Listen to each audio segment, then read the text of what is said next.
Galera, esse é o nosso trabalho de classes e movimentos sociais. O nosso tema é entender as condições de trabalho dos entregadores de aplicativo. E como que eles se organizam politicamente no cotidiano deles. A gente trouxe o Rodrigo, estudante de serviço social, estagiário da Defensoria Pública. Natan, entregador já há 3 anos, com bastante experiência na área. A Marita é uma mulher de 42 anos, atualmente mora sozinha, mas ela tem uma filha de 17 anos.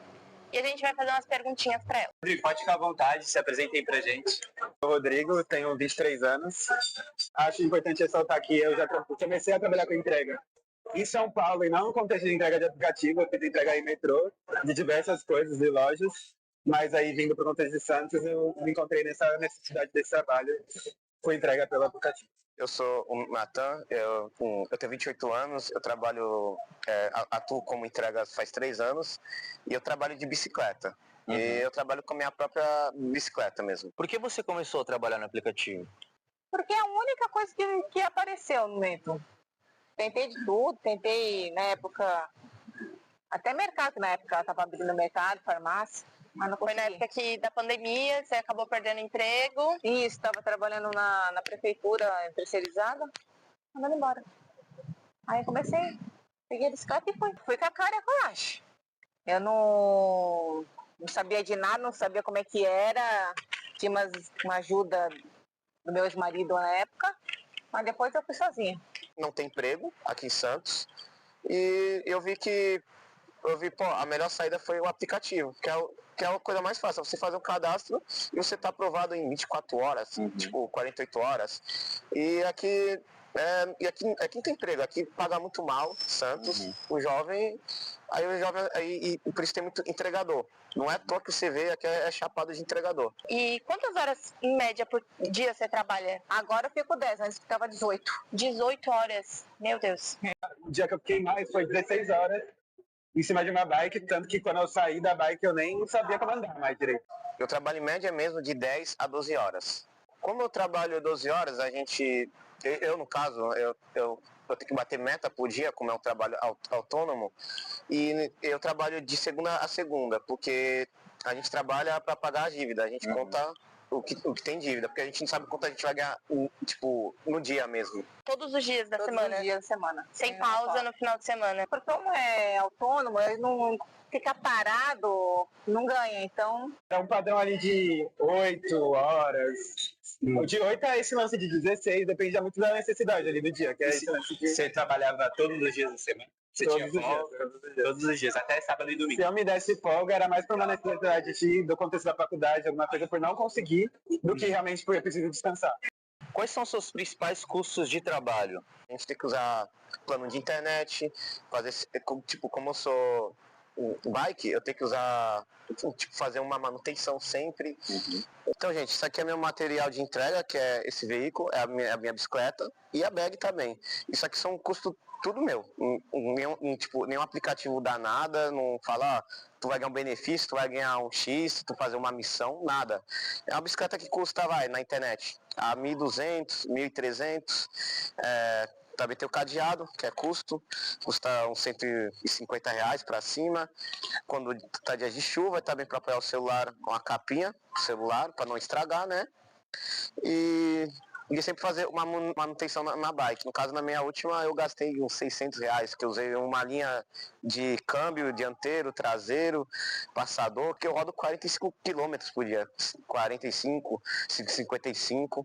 E nisso a gente gasta muito. E tem a bag, também custa, R$130 a R$180. A gente tem que sempre trocar.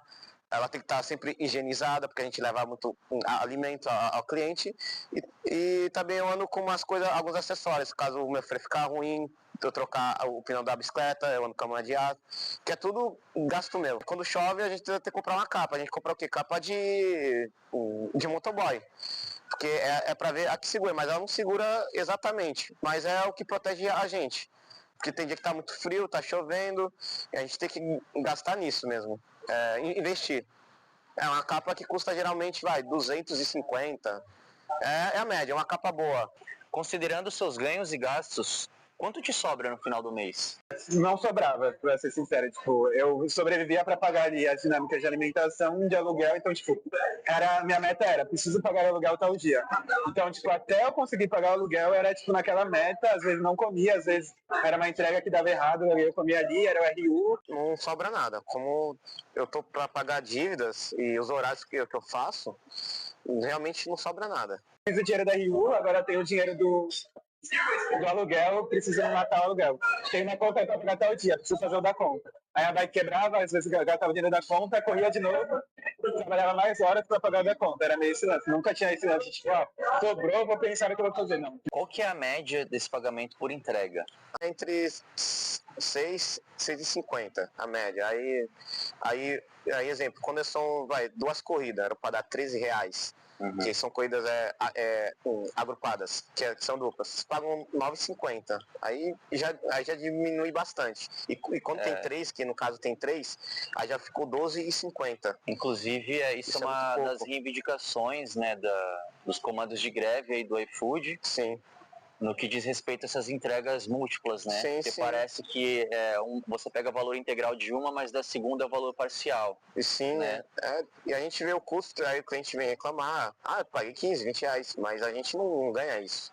A gente via que, tipo, às vezes eu fiz uma entrega que o cliente pagou R$15 e eu recebi 6, porque essa era a paga da época, e eu só ganhava isso, não ia passar disso. Era R$6 você atravessar a rua, ou era R$6 você pegar 4 km direto, tá ligado? Não tinha diferença, pra bike pelo menos. Moto eu sei que tem uma dinâmica ali de quilometragem e tal. Bike, esse cálculo praticamente não existe. Às vezes, quando é muito longe, aí eles colocam, tipo, alguns centavos a mais, tá ligado? E rola também no iFood um problema muito sério, que é eles quererem colocar 2 entregas em uma só, e aí você não ganha o valor dessas 2 entregas. Você ganha, tipo, um bônusinho a mais, como se você não estivesse fazendo 2 entregas, tá ligado? Eles pensam que por eu estar pegando a entrega junto ali no mesmo estabelecimento, eu não vou ter o deslocamento, mas, pô, é 2 entregas. Eu vou ter que ir no outro lugar lá, muito mais longe depois, o peso carregando, mas eu não recebo por isso, tá ligado? A gente faz muito mercado. Mercado é pegar a compra pronta. O estabelecimento, que são os mercados, Pão de Açúcar, Carrefour, eles colocam pronto. Quando você chega lá, não está pronto. A pessoa que trabalha lá no supermercado vai fazer a compra ainda, aí já vai perder tempo. E como está pronto, é muito mais fácil da gente falar, pô, acho que eu já vou fazer essa corrida e já vou agilizar outra, porque já vai tocar outra, né?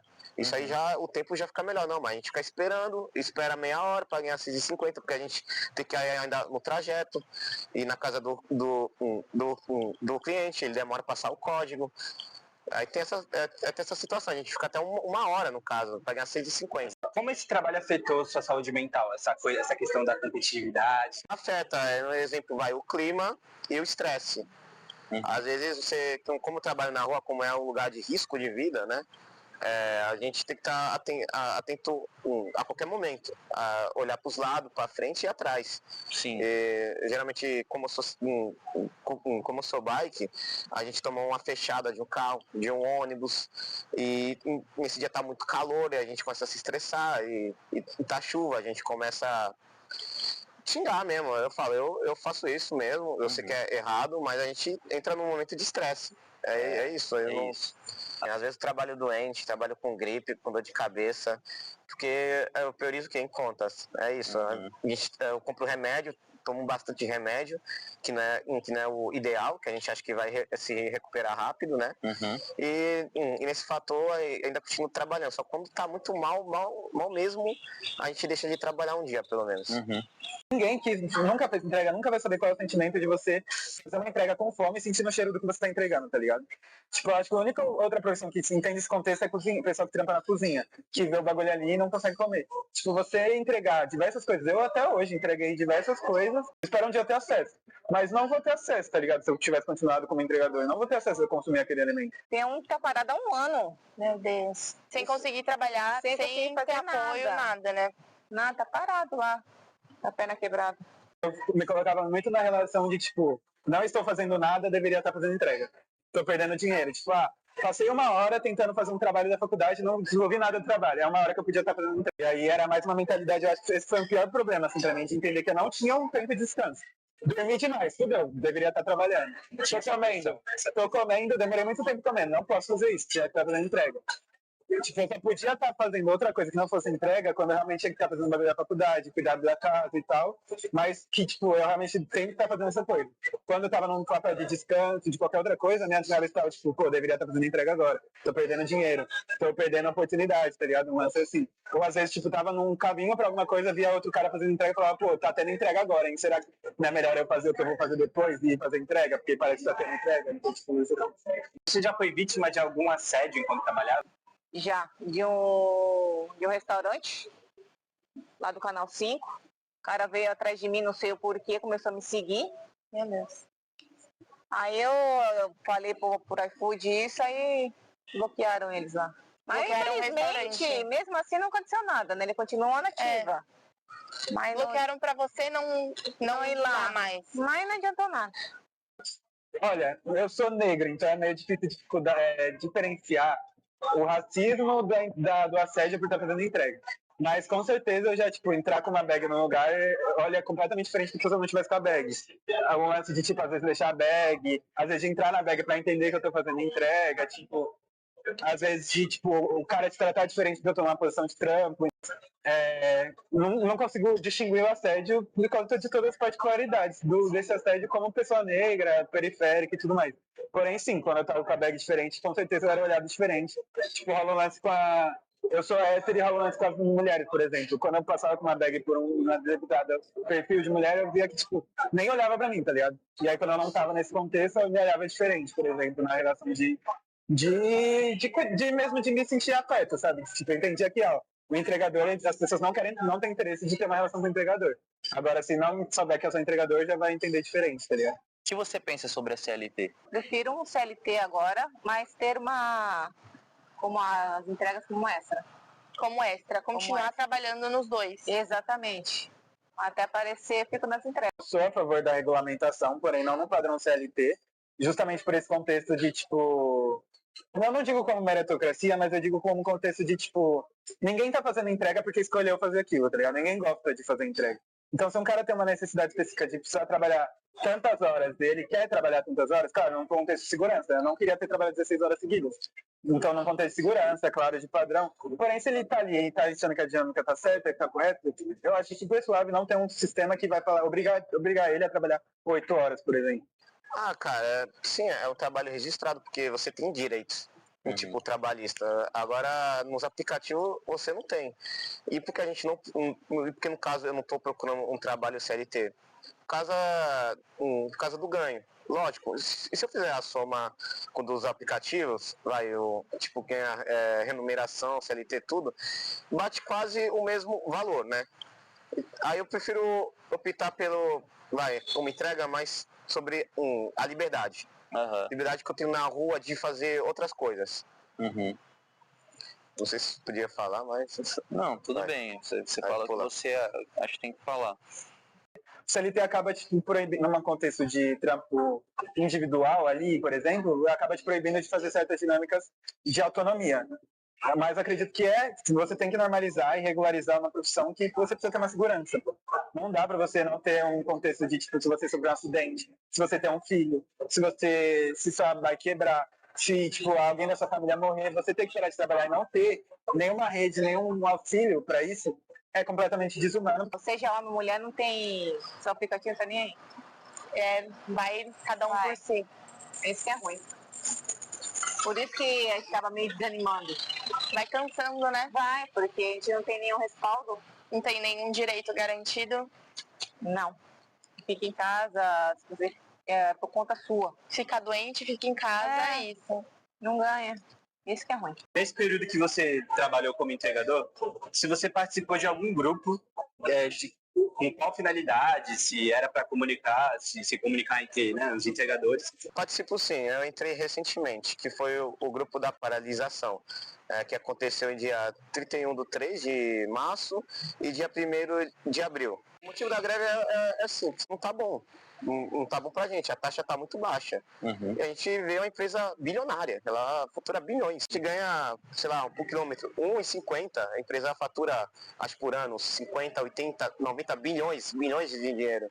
Isso aí a gente acaba ser exposto a muitas horas de trabalho para pagar a nossa dívida, e o pessoal acha que ainda a gente ganha bem. Eu participei, eu fui até a Praça da Independência, teve uma passeata de moto e teve alguns entregadores de bicicleta. A gente ficou de olho neles assim para ver o que estava acontecendo. Estavam pedindo a taxa, eles não estavam pedindo, tipo assim, vinculação trabalhista, eles não estavam pedindo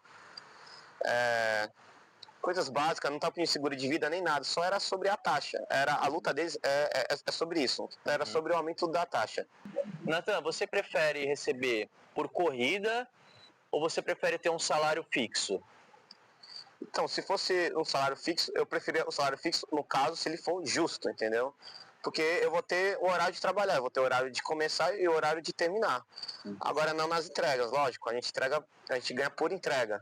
A gente vê assim, eu vou ganhar aquilo se eu fizer 10, 12 entregas, 15, 20, e vai ter um dia que eu vou trabalhar muitas horas e eu vou esquecer da minha vida, de viver, de fazer algum exercício, de ter um espaço de lazer, ter espaço com a família, se a gente ganhasse justo, lógico.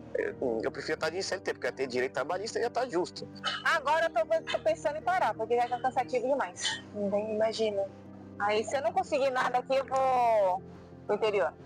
Pro interior? Pro interior. Pra Lá meus fugir pais da moram. Boca. Daí meus pais estão lá mesmo. Lá tem emprego. Vou ver, vou esperar esse metade do ano. Se melhorar, eu vou pra lá.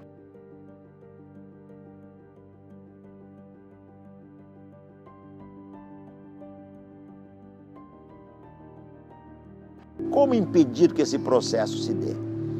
Isso a classe trabalhadora aprendeu e só ela sabe, melhor que todos. E nós, como cada um ao nosso modo, somos parte da classe trabalhadora, vivemos isso. Como é que a classe trabalhadora lutou contra as primeiras formas de exploração do trabalho? Fazendo greves. Há uma nova morfologia do trabalho. Eu estou estudando isso agora. Há um novo proletariado de serviços. O trabalhador do call center, telemarketing, o trabalhador do supermercado, os trabalhadores de hotéis, os motoboys. Como luta essa classe trabalhadora? Como é que os sindicatos vão representá-los? Como é que nós vamos representar o jovem trabalhador terceirizado? Os seus sindicatos, em geral, recusam ajudar na organização dos terceirizados, entende? Como é que nós vamos representar ou autorrepresentar os próprios desempregados?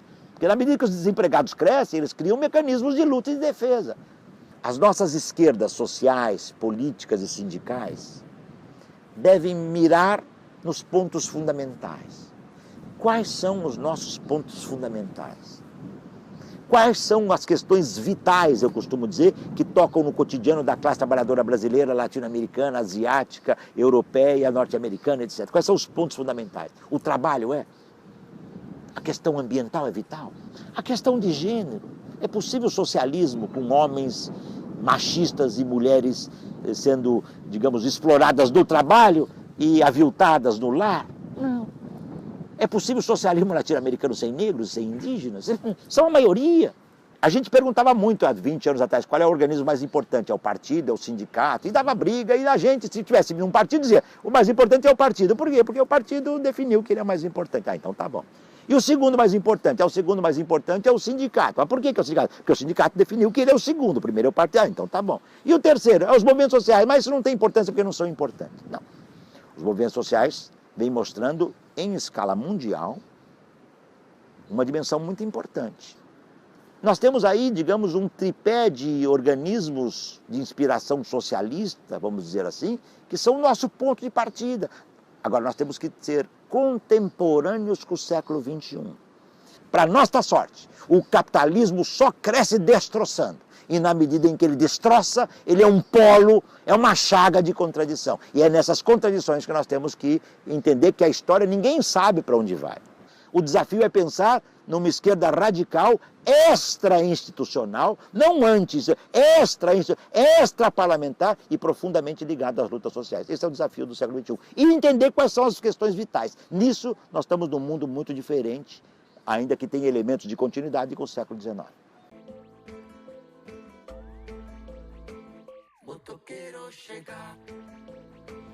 Deixamos um agradecimento especial para nossos entrevistados, Natan, Marita, Rodrigo Frente Sindical Classista, que entrevistou o Ricardo Antunes, e para toda a classe que vive do trabalho. Avenida marginal, motoboy na pista jogando destino, calor assassino e veloz. Em cada curva um amor. Fora isso, de boa. Tranquilo. É mais um? Fechou?